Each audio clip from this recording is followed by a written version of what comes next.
Hi, and welcome to the Go to Grow podcast with your fellow nature lovers at orchardsnearme.com. Every week we share our passion for living life outdoors. Whether it's easy mindful exercises or foraging for foods we love, we will share all of our outdoor adventures. We hope that you are inspired to create your own journey along the way. If you like what you hear, feel free to share with friends and family, and don't forget to visit us at orchardsnearme.com. This week we will take you to our stories by the seaside and do some coastal foraging. Before the rise of agriculture as we know it today, our ancestors were foraging for their daily meals.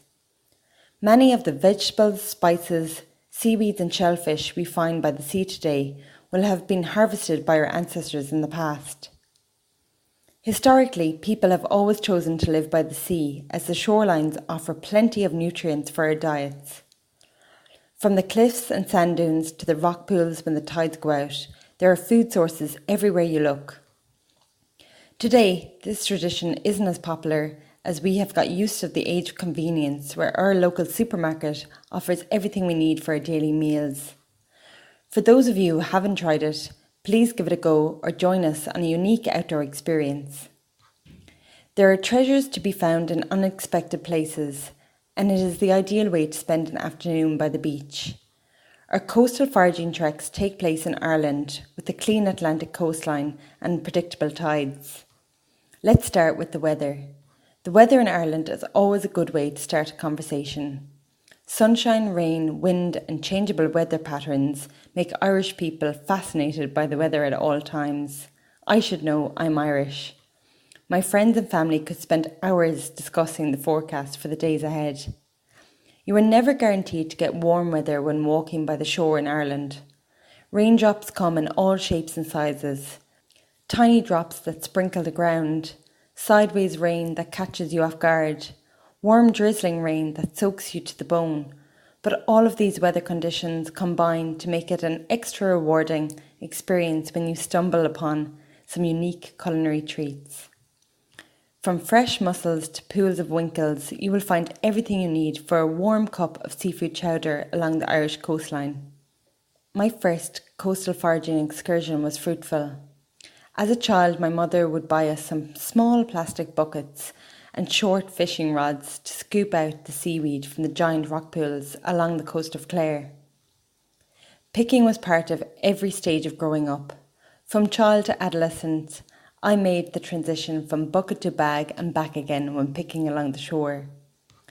My grandfather would take the whole family to a nearby beach and we would eagerly wait until the tide has gone out, revealing the rock pools, seaweed and most importantly the shellfish hiding underneath. The art of picking was simple. Patience was the only real skill required. Myself and my brother would spend hours scanning the shallow pools of water for the biggest winkles, crabs and mussels. Although all of the shellfish that we scoured for were easily identifiable, not all were easy to find. Winkles were the easiest to collect. They tend to roll with the tide, so it was not a matter of searching for them, but more time was spent deciding on which ones to collect. I never took the baby ones. This was my only rule when collecting winkles. Once you have avoided the baby shells, you can enjoy scooping out large handfuls of winkles along the shorelines. When it came to crabs, I was a little nervous to pick them up. Their claws would reach out to pinch you if you were too quick. Sometimes we would just play with them for a while before placing them carefully back where they belonged, laughing as they scrambled off to find their pals. Mussels were always considered the biggest treat. They clung tightly to the edges of rocks, making it more difficult to pull them off. Nothing can beat a pot of fresh mussels cooked in garlic and tomato juices. Give it a try and believe me, you won't be disappointed. Or why not try your hand at a spot of razor clam hunting while you're by the shore? Simply bring some salt on your journey and seek out the small holes in the beach. Pour in the salt and watch in awe as the razor clams come to life. Let's talk through how we spend an average day by the sea, foraging for some coastal treasures. We rise early to meet the sun.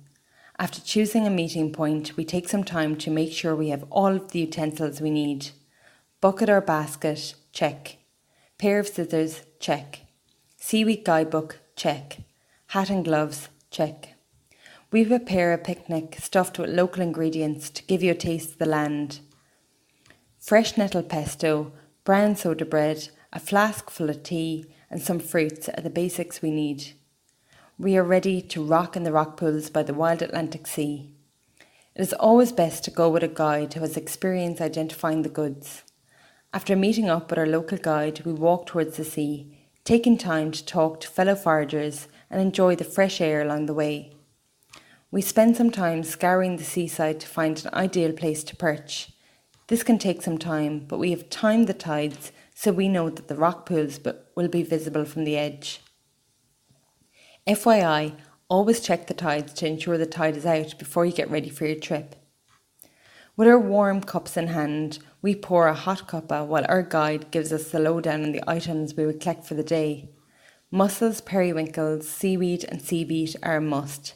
Everything else is a welcome bonus. We spend the next few blissful hours scouring the rocks, learning about the sea, picking shellfish and enjoying the sun shining down on us to provide us with some welcome vitamin D. Once we have found our pickings for the day, it is off to our local guide's house to create some tasty wild dishes, where we will use our recently found treasure to whip up some well-deserved dinner. A glass of Guinness in hand and a bowl of seafood chowder in the other, what more could one want? This is our perfect day by the sea. Here are a few coastal foraging tips for your next adventure.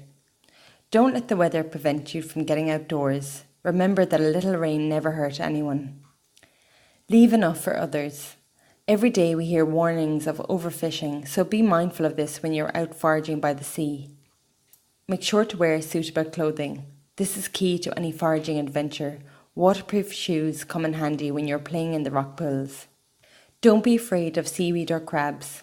The waves may look rough, but the sea is gentle, with many varieties of produce to try. You never know what treasures you will find. Being near the sea, watching the tides, creatures and plant life of the ocean can be a wonderful experience away from the screens and connecting with nature. Enjoy every moment of your coastal foraging trip, and if you need any more information on our fruit and foraging tours, please contact us at orchardsnearme.com. Until next time, happy adventures from Lisa at Orchards Near Me.